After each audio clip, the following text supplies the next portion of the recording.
పుంగనూరులో అడుగు పెట్టడానికి పెద్దిరెడ్డి చేస్తున్న ప్రయత్నాలు వికటిస్తున్నాయి. పెద్దిరెడ్డి మిథున్ రెడ్డి పుంగనూరులో మాజీ ఎంపీ రెడ్డప్ప ఇంట్లో ప్రత్యక్షమయ్యారు. ఎవరికీ తెలియకుండా పోలీసులకు సమాచారం ఇవ్వకుండా పుంగనూరు వచ్చేశారు. ఈ విషయం తెలియడంతో నిరసన తెలిపేందుకు పెద్ద ఎత్తున టీడీపీ కార్యకర్తలు రెడ్డప్ప ఇంటి వద్దకు చేరుకున్నారు.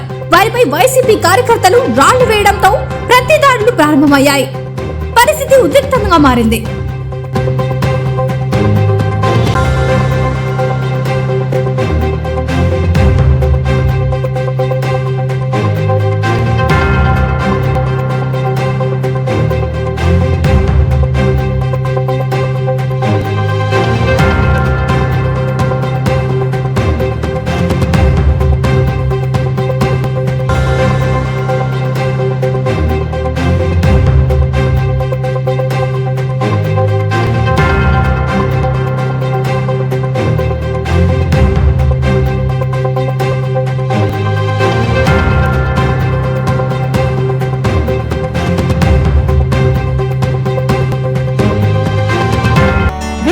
టీవీని తక్షణమే సబ్స్క్రైబ్ చేసుకోండి.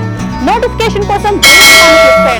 మరిన్ని అప్డేట్స్ కోసం ప్రతి ఒక్క కుటుంబానికి ఉచిత ప్రకటనలు వచ్చే విధంగా మీకోసం మీ ముందుకు వివిడి న్యూస్ టీవీని ఏపీ ఫైబర్ నందు 99వ ఛానల్ మరియు యూట్యూబ్ నందు వీక్షించెదరు.